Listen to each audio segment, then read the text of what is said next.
Ayan guys, welcome to Tej Padon Farm. Ayan na po guys yung development ng farm natin. So guys, before sa masukal, no, kagubatan like this. Pero ngayon dami na siyang pananim. So one of the produce dito po ay saging. Yung kaliwat kanan po ang saging, dinyog. Ayan. Mga ornaments ano din dito, halaman, no. So ayan, mga kasoy, of course yan yung ating mga nyog, then cashew, at may mga mangga rin. Ayan, mango yan.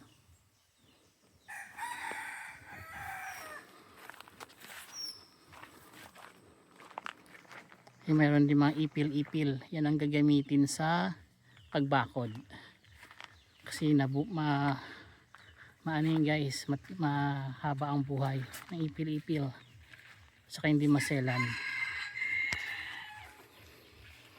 Kaya meron sila mga rito, kamote or sweet potato. Meron din sila dyan mga gulay na tinanim. Yan yung long beans. So yan ang farm natin. Yung mga saging, lahat may bunga. Kaliwat kanan guys. Meron din ditong malunggay. Yan, malunggay. Yan, lahat may bunga. And then of course, may labuyo tayo rito. Ayan, oh. Then meron din tayong mga papaya. Ayan, oh. Dami. Yung mga bunga lahat, tatlo. Ito yung ating mga kasoy. Ayan, pakita ko lang itsura ng kasoy. Ang ganyan siya, oh. Kasoy.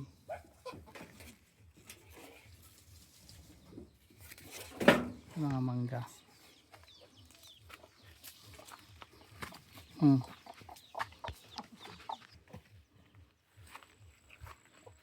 Papaya rin guys.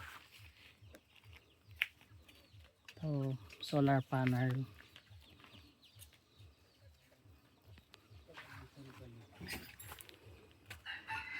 Ayan. Mga guavas. Guava.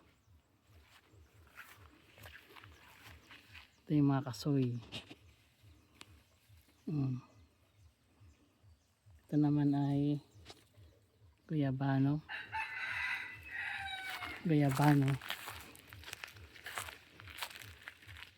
Bunga na siya. Guyabano.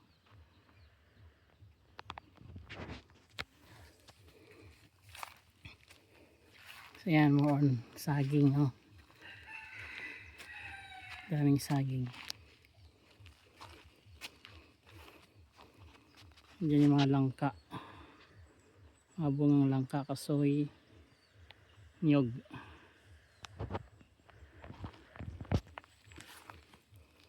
Ito, avocado.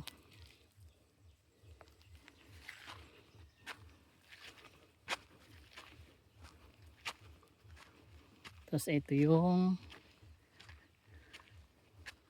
mga bagong tanim na pineapple. Ito naman yung may mga bunga na.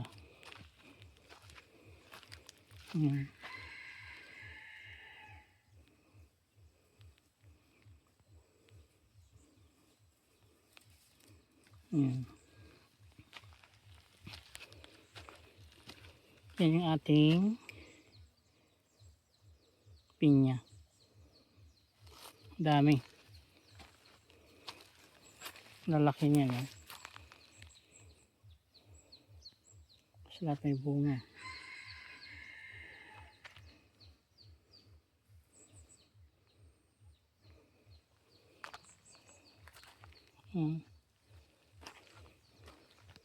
Doon. Puro pinya.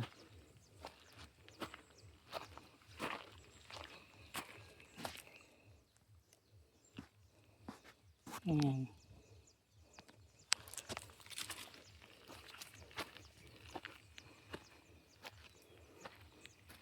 Ayan, puro pinya yan guys. Pineapple plantation, tapos banana. Yan.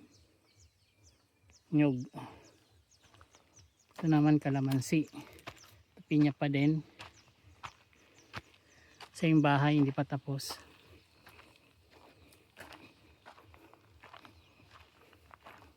Ito naman guys mga kalamansi, ang dami.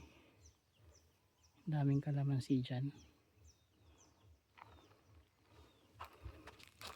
Bahay.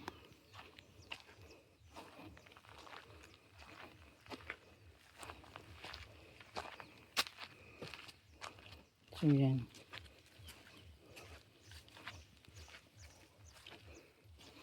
So yung water source din dito. Meron din yung CR. Yan guys, malawak to. Hindi pa ganong nasa 1.5 pa lang kami sa pag-develop nito. So yung pa yung mga saging.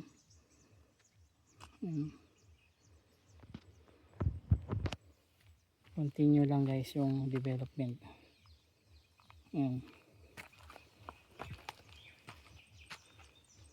Ilang yun guys, ang ganda ng view sa mga ano rin, kawayan.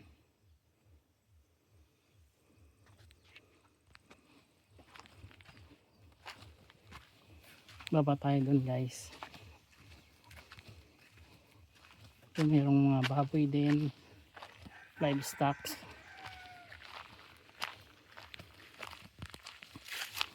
Napakalawak ng lupa guys. This is 4 hectares.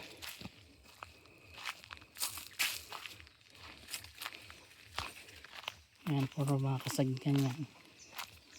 Pinya, saging. Meron ding mga manok.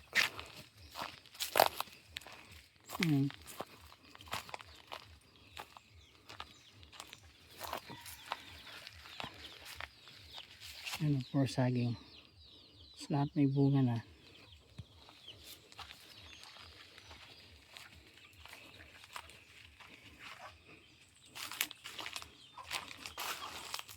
Yeah. Tapos mayroon din ditong baboy guys, inahin. Natutulog siya. Tiping ka. Laki. Ito guys, 10 anak nito ay siyam. Yung iba pinaalaga. Yung maliit niya. Bali yung 8 pinaalaga yung sa iba guys. Kasi napakamalang feeds. Pero dito meron na tong for sale. Ito guys. Nasa 100 kilos na to guys. Yan. Doon siya sa may putikan, gusto niya kasi mainit.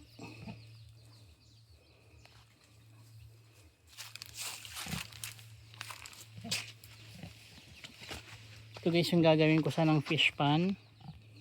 Yung area na yan. Kaya lang nagsisinkin yung water. So kailangang lagyan ng semento. So yan.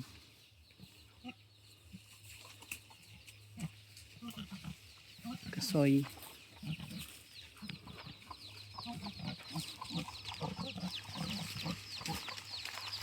Ito na siguro. For sale na siya.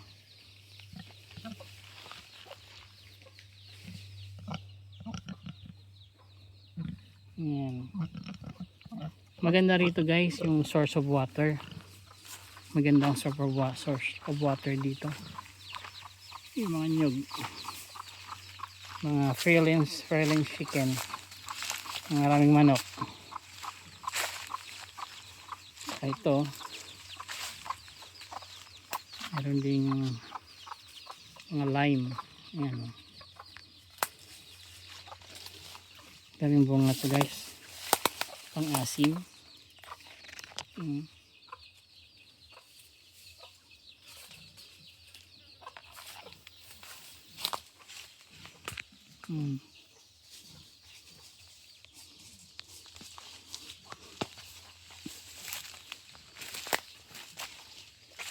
First game mga langka. Yan o. Langka.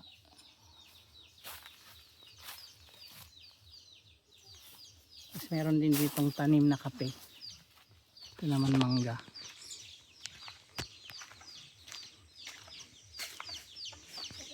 Mga manok. Ito naman kape. Yan o. May mga kape din. So ito na lang ina-harvest ng sister ko. Minsan nakakamiyanas na sila pang bili ng kape.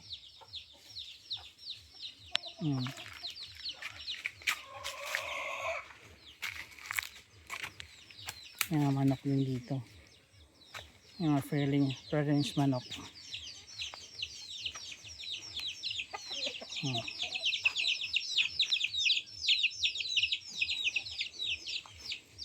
Sa labuyo. Ito guys, mayroong maganda rito yung source of water. Manok din. Mga ornamental plants.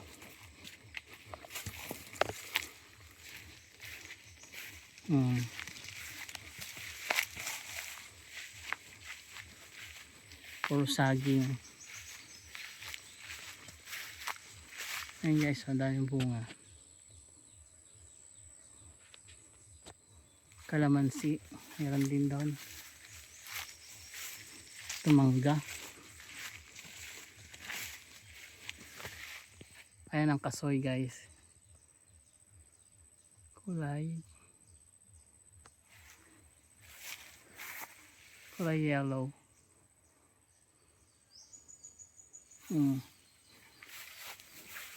Ito yan o, kasoy.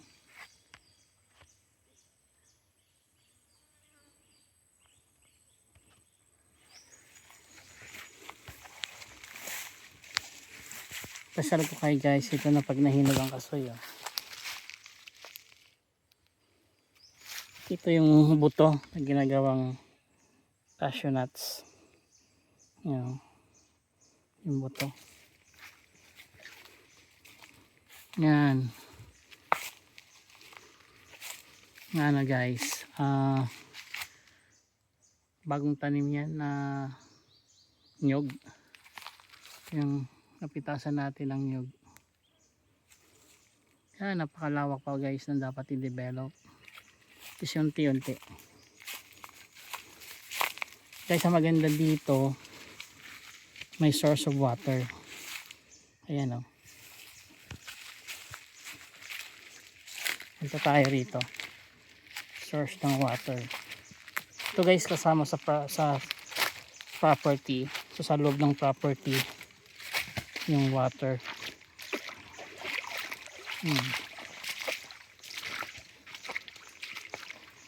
Yan o, may mga fish din dyan. Malalim din.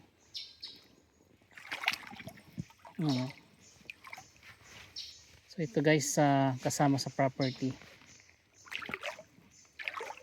Yung binili property. So, sa mga source niya is water.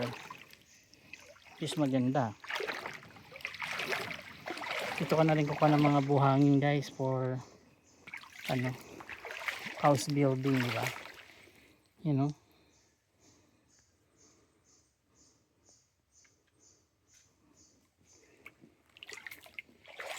Yan.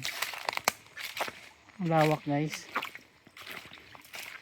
Lawak ng property. Source ng water. Ang problema sa tubig.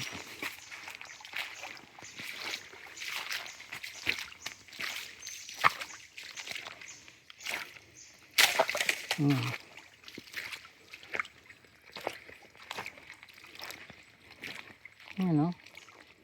Pwede nga maligo rito guys. This is natural spring. May mga isda oh. Nakita ko yung isda.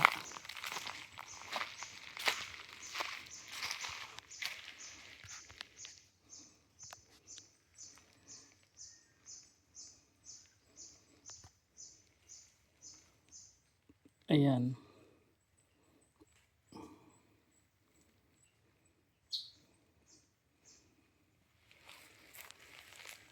Lakas din ng tubig guys.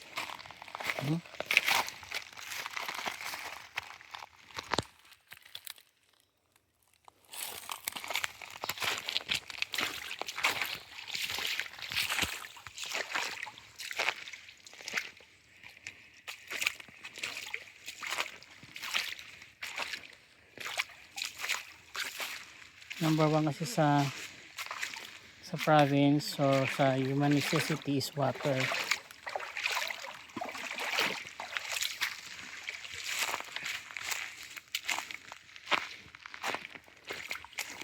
Kaya napakaganda na may source ka ng water.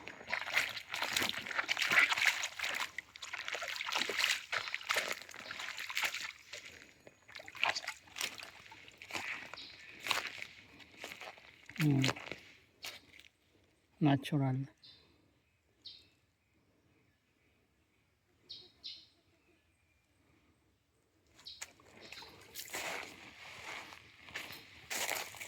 Yan, ganda ng property guys. Ang ganda ng farm.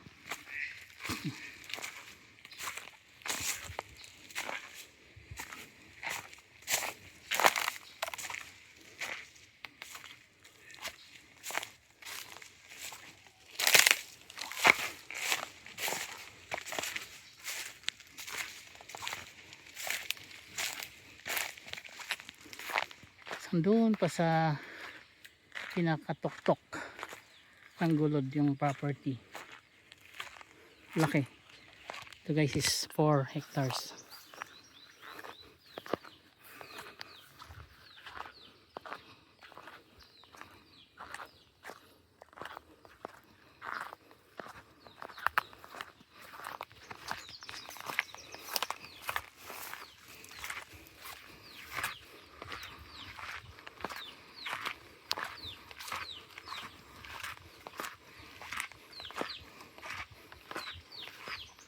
Okay guys, thank you for watching. Sana nag-enjoy po kayo. Thank you.